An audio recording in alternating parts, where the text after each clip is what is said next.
Hello, andito ulit ako para pakita sa inyo ang mga tools para sa pag-disassemble at pag-assemble ng isang system unit.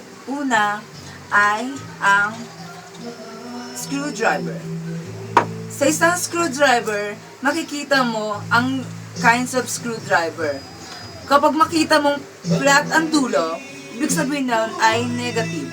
At kapag pa-circle naman or pa-cross, tinatawag naman yung positive. Second is, nakikita niyo po sa harapan niyo ang electrical cutter at electrical pliers.